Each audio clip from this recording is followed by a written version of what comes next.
ಮಾತಾಡ್ತಿದ್ದೀನಿ. ಇದು channel debate panel, channel debate panel. ಇಬ್ಬರದು ಮ್ಯೂಟ್ ಆಗುತ್ತೆ ವಾಯ್ಸ್, ಇಬ್ಬರದು ವಾಯ್ಸ್ ಮ್ಯೂಟ್ ಆಗುತ್ತೆ. ದಿನೇಶ್ ಅವರೇ ಚಂದ್ರಶೇಖರ್ ಅವರೇ ಮಾತಾಡ್ತಿದ್ದೀನಿ, ಚಂದ್ರಶೇಖರ್ ಮಾತಾಡ್ತಿದ್ದೀನಿ. ಆರೋಗ್ಯ ಮೂಲಭೂತ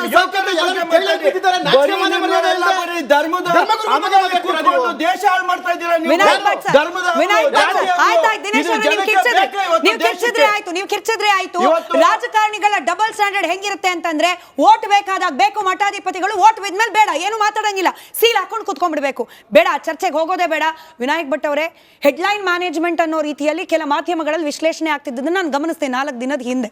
ನಾವು ಜೂನ್ ತಿಂಗಳಲ್ಲೇ ಒಂದು ಬ್ರೇಕಿಂಗ್ ನ್ಯೂಸ್, ರಿಪಬ್ಲಿಕ್ ಕನ್ನಡದಲ್ಲಿ ರಾಜಣ್ಣ ಅವರ ಹೇಳಿಕೆ, ಕೇವಲ ಕುರುಬರು ಒಕ್ಕಲಿಗರು ಮಾತ್ರ ಉದ್ಧಾರ ಆದ್ರೆ ಸಾಕ, ಬೇರೆಯವ್ರಿಗೆ ಅಧಿಕಾರ ಬೇಡವಾ, ಫಸ್ಟ್ ಬ್ರೇಕ್ ಮಾಡಿದ್ ರಿಪಬ್ಲಿಕ್ ಕನ್ನಡ. ಅವತ್ತೇ ನಾವು ಹೇಳಿದ್ವಿ ಮುಂದೆ ಏಳಲಿರುವ ಅಧಿಕಾರದ ಸುನಾಮಿಯ ಮುನ್ಸೂಚನೆ ಇದು ಅಂತ ಹೇಳಿ. ವಿಶ್ಲೇಷಣೆ ಆಯ್ತು, ಪ್ರೈಸ್ ಹೈಕ್ ಆಗಿದೆ, ಸರ್ಕಾರದಲ್ಲಿ ಆಡಳಿತ ಯಂತ್ರ ಚುರುಕಿಲ್ಲ, ಇದನ್ನ ಮ್ಯಾನೇಜ್ ಮಾಡ್ಲಿಕ್ಕೆ ಮಾಧ್ಯಮಗಳಲ್ಲಿ ಈ DCM ಮಲ್ಟಿಪಲ್ DCM ಚರ್ಚೆ ಅಂತ ಹೇಳಿ ಅಷ್ಟಕ್ಕೆ ಇಲ್ಲ, ಇದು ಸೀಮಿತವಾಗಿ ಇನ್ನೂ ಎಕ್ಸಲರೇಟ್ ಆಗುತ್ತಿದ್ದು. ಇದು ಮುಂದೆ ಬರೋ ಪಿಕ್ಚರ್ನ ಟ್ರೇಲರ್ ಮಾತ್ರ ಈಗ ಸ್ಟಾರ್ಟ್ ಆಗಿರೋದು. ಈಗ ತುಂಬ ದಿವಸದಿಂದನೂ ಈ ಗೌರ್ಮೆಂಟಲ್ಲಿ ಬೇರೆ ಯಾವುದೂ ಚರ್ಚೆಗಳೇ ಅಥವಾ ಏನು ಡೆವಲಪ್ಮೆಂಟಲ್ ವರ್ಕ್ ಅನ್ನೋದಂತೂ ಇಲ್ಲವೇ ಇಲ್ಲ. ಒಂದಾದ್ಮೇಲೆ ಒಂದು ಕೇಸ್ಗಳು ಭಾಳ ಸುಲಭವಾಗಿ ಗೌರ್ಮೆಂಟಿಗೆ ಸಿಗ್ತಾ ಇದೆ. ಹಾಗಾಗಿ ಜನಕ್ಕೂ ಬೇರೆ ಯಾವುದೋ ವಿಷಯಗಳಿಲ್ಲ, ಈ ಕೇಸ್ಗಳ ಚರ್ಚೆನೇ ನಡೀತಾ ಇದೆ. ಈಗೆಲ್ಲ ಮುಗಿತಾ ಇದ್ದಂಗೆ ಈಗ ಈ ಥರ CM DCM ಚರ್ಚೆ ಬಂದಿದೆ. ಇವರು ಪ್ರಿಯಾಂಕರ್ಗೆ ಹೇಳಿದ್ರು, ಚೆನ್ನಾಗಿ ಹೇಳಿದೆ, ಅವರೇ ಹೇಳಿದ್ದಾರೆ, ಅವ್ರ ಪಾರ್ಟಿಯವರು ಹೇಳ್ಬಿಟ್ಟಿದ್ದಾರೆ ಏನು ಅಂತಂದರೆ, ಜನಕ್ಕೆ ಗೌರ್ಮೆಂಟ್ಗೆ ಪಾರ್ಟಿಗೆ ಒಳ್ಳೇದಾಗುತ್ತೆ ಅಂದರೆ ಎಲ್ಲರನ್ನೂ DCM ಮಾಡಿಬಿಡ್ರಪ್ಪ ಅಂತ. ಸೊ ಆ ಪರಿಸ್ಥಿತಿಲಿ ಇವತ್ತು ಅವರಿದ್ದಾರೆ. ಅವ್ರಿಗೂ ಈಗ ಏನು ಒಳ್ಳೆ ಆಡಳಿತ ಕೊಡಬೇಕು ಅನ್ನೋ ಪರಿಸ್ಥಿತಿಲಿ ಅವರು ಇಲ್ಲ. ಯಾಕಂದರೆ ಈಗ ಗ್ಯಾರಂಟಿಗಳನ್ನು ಕೊಟ್ಟು ಗೌರ್ಮೆಂಟಲ್ಲಿ ದುಡ್ಡು ಇಲ್ಲದೆ ಇರೋದ್ರಿಂದ ಈಗ ಬೇರೆ ಏನು ಚರ್ಚೆ ಮಾಡಬೇಕು, ಈ ಥರದ್ದೇ ಚರ್ಚೆ ಮಾಡಬೇಕು. ಅವರು DCM ಯಾರಾಗಬೇಕು, CM ಯಾರಾಗಬೇಕು, 4 ಜನ DCM ಆಗಬೇಕಾ ಇಲ್ಲ 3 ಜನ ಆಗಬೇಕಾ, ಅದರಲ್ಲಿ ಯಾವ್ಯಾವ ಜಾತಿಯವರು ಆಗಬೇಕು ಅನ್ನೋದು ಮತ್ತೆ ನೆಕ್ಸ್ಟ್ ಚರ್ಚೆ ಬರುತ್ತೆ. ಸರ್ ಒಂದೊಂದು ಪ್ರಶ್ನೆ ನೋಡಿ, DCM ಬೇಕು, ಬೇರೆ ಬೇರೆ ಸಮುದಾಯಕ್ಕೆ DCM ಬೇಕು ಅಂತ ಕ್ಲೈಮ್ ಮಾಡ್ತಕ್ಕಂಥ ರಾಜಣ್ಣ, ಅದೇ ಇನ್ನೊಂದು ಸಮುದಾಯಕ್ಕೆ ಚೀಫ್ ಮಿನಿಸ್ಟರ್ ಕೊಡ್ತೀನಿ ಅಂದ್ರೆ ಯಾಕೆ ಬೇಡ ಅಂತಾರೆ? ಬೇಡ ಅಂತಾರೆ. ಯಾಕೆ ಬೇಡ ಅಂತಾರೆ? ಅವರು ಡಬಲ್ ಸ್ಟ್ಯಾಂಡ್ ಅಲ್ವಾ, ಡ್ಯುಯಲ್ ಸ್ಟ್ಯಾಂಡ್ ಅಲ್ವಾ? ಡೇ ಒನ್ನಿಂದ MB ಪಾಟೀಲ್, ರಾಜಣ್ಣ, ಜಮೀರ್ ಅಹಮದ್ ಖಾನ್ ಪದೇ ಪದೇ ಈ ವಿಷಯವನ್ನ ಪ್ರಸ್ತಾಪ ಮಾಡ್ತಾ ಹಿಂದೆ ಸಿದ್ದರಾಮಯ್ಯನವರು ಆಡಿಸ್ತಿರತಕ್ಕಂಥ ಆಟ ಇದು, ಅದ್ರಲ್ಲಿ ಏನು ಡೌಟೇ ಇಲ್ಲ. ಇದ್ರ ಹಿಂದೆ ನಿಂತ್ಕೊಂಡು ಕುಸ್ತಿ ಆಡಕ್ ಬಿಟ್ಬಿಟ್ಟು ಪದೇ ಪದೇ ಈ ಸ್ಟೇಟ್ಮೆಂಟ್ ಮಾಡ್ತಾ ಬಂತ ಒಬ್ಬ KPCC ಅಧ್ಯಕ್ಷರು ಅಂದ್ರೆ ಲೆಕ್ಕನೇ ಇಲ್ದೇನೆ ನಾನು ಅವ್ರ ಮಾತು ಕೇಳಲ್ಲ ಅನ್ನೋ ಮಟ್ಟಿಗೆ ಮಾತಾಡ್ತಾರೆ ಅಂದ್ರೆ ಆದ್ರ ಎಷ್ಟು ಮಟ್ಟಿಗೆ ಸಿದ್ದರಾಮಯ್ಯನವರು ಹಿಂದೆ ಕೊಡಬೇಕು. ಪುಟ್ಟ ಸಿದ್ದ ಶೆಟ್ಟಿ ಅವರೇ, ನಿಮ್ಮ ಪಕ್ಷದಲ್ಲಿ ನಿಮ್ಮ ಪಕ್ಷದ ಅಧ್ಯಕ್ಷರಿಗೆ ಅವರ ಶ್ರಮಕ್ಕೆ 3 ಕಾಸಿನ ಬೆಲೆ ಇಲ್ವಾ? ಇದನ್ನ ಕೇಳ್ತಿದ್ದಾರೆ ಪ್ರದೀಪ್ ಕುಮಾರ್ ಅವರು. ಮೇಡಮ್ ಒಂದ್ ನಿಮಿಷ, ಇವತ್ತೇನು ಅವ್ರು ಹೇಳ್ತಾ ಇದ್ದಾರೆ, ಆಡಳಿತ ವೈಫಲ್ಯದ ಬಗ್ಗೆ ಎಲ್ಲೂ ಕೂಡ ಚರ್ಚೆ ಇಲ್ಲ. ಆಡಳಿತ ಚೆನ್ನಾಗಿದೆ, ಎಲ್ರೂ ಕೂಡ ನೆಮ್ಮದಿಯಿಂದಿದ್ದಾರೆ, ಜೊತೆಗೆ ತಪ್ಪು ಮಾಡಿದವರು ಶಿಕ್ಷೆಗೊಳಗಾಯ್ತಾ ಇದ್ದಾರೆ, ಲಾ ಅಂಡ್ ಆರ್ಡರ್ ಸುವ್ಯವಸ್ಥಿತವಾಗಿದೆ, ರಾಜ್ಯದಲ್ಲಿ ಆರ್ಥಿಕ ಪರಿಸ್ಥಿತಿ ಸದೃಢವಾಗಿದೆ.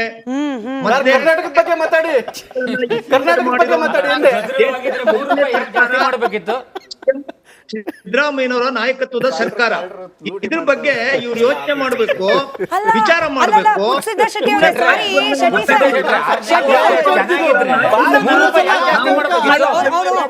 ರಿಕ್ವೆಸ್ಟ್, ಇಲ್ಲಿರೋ ಪ್ಯಾನಲಿಸ್ಟ್ ಗಳಿಗೆ ರಿಕ್ವೆಸ್ಟ್, ಅವ್ರು ಆಚೆಯಿಂದ ಕನೆಕ್ಟ್ ಆಗಿದ್ದಾರೆ, ಅವ್ರಿಗೆ ಕೇಳಿಸೋದ್ ಕಷ್ಟ. ಒಬ್ರೊಬ್ರು ಇಲ್ಲ. ಶೆಟ್ಟಿ ಸರ್ ಸ್ವಾಮೀಜಿಗಳಿದ್ದಾರೆ ಮೇಡಮ್. ಆಯ್ತು ಶೆಟ್ಟಿ ಸರ್, ನೀವು ಸಿದ್ದರಾಮಯ್ಯ ಅವರನ್ನ ಹೊಗಳಲಿಕ್ಕೆ ವೇದಿಕೆ ಇದಲ್ಲ. I am sorry to say this. Siddaramaiah ಅವರ ಸಾಧನೆಗಳನ್ನ ಹೊಗಳುವ ವೇದಿಕೆ ಇದಲ್ಲ.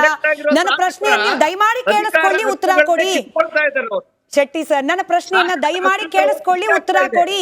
DK ಶಿವಕುಮಾರ್ ಅವರ ಕಾಂಟ್ರಿಬ್ಯೂಷನ್ ಏನೂ ಇಲ್ವಾ ನಿಮ್ಮ ಸರ್ಕಾರದಲ್ಲಿ?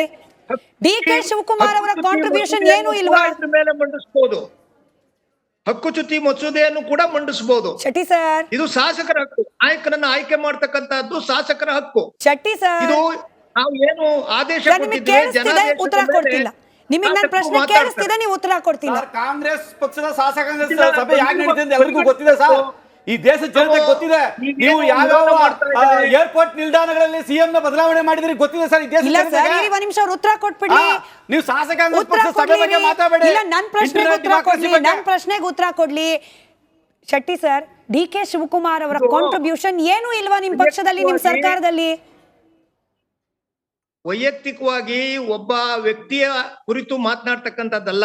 ನೀವು ಸಿದ್ದರಾಮಯ್ಯ ಒಂದು ಬಗ್ಗೆ cabinet ಮಾತಾಡ್ತಿರೋದು ವೈಯಕ್ತಿಕವಾಗಲ್ವಾ? ಇದು ಯಾವ ತರ ನಮ್ಮ ಇದು ಯಾವ ತರ? ಸರ್, ಕಾಂಗ್ರೆಸ್ ಪಕ್ಷದ ವಕ್ತಾರರಲ್ಲ, ನೀವು ಸಿದ್ದರಾಮಯ್ಯ ವಕ್ತಾರರು. ಬಗ್ಗೆ ತಿಳ್ಕೊಬೇಕಾಗ್ತದೆ. ಕರೆಕ್ಟ್ ಆಗಿ ಹೇಳ್ತಾ ಇದ್ದೀರಾ. ಇವರು ಕಾಟಾಚಾರವಾಗಿ ಮಾತನಾಡ್ತಕ್ಕಂಥದ್ದಲ್ಲ. Spokesperson of Congress. ಅವ್ರದ್ದು ವಾಲ್ಯೂಮ್ ಚೂರ್ ಜೋರ್ ಮಾಡಿ ಕೇಳಿಸ್ತಿಲ್ಲ ಶೆಟ್ಟಿ ಸರ್. ಮಾತನಾಡಬಾರ್ದು.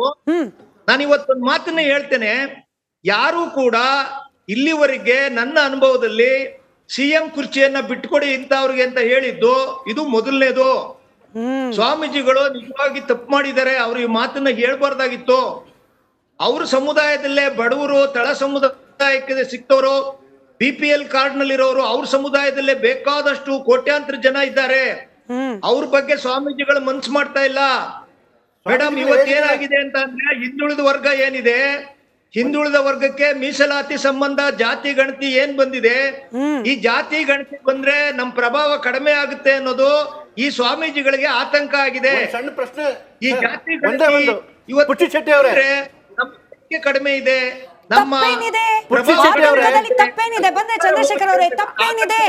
ಶೆಟ್ಟಿ ಸರ್, ತಪ್ಪೇನಿದೆ? ಒಕ್ಕಲಿಗ ಸಮುದಾಯದ ಇಲ್ಲ, ಕೇಳಿಸ್ಕೊಳ್ಳಿ, ಒಕ್ಕಲಿಗ ಸಮುದಾಯದ ಪ್ರಾಬಲ್ಯಕ್ಕೆ ಜಾತಿ ಗಣತಿಯಿಂದ ಎಫೆಕ್ಟ್ ಆಗುತ್ತೆ ಅನ್ನೋ ಆತಂಕ ಸ್ವಾಮೀಜಿಗಿದ್ರೆ ತಪ್ಪೇನಿದೆ? ಹೌದು.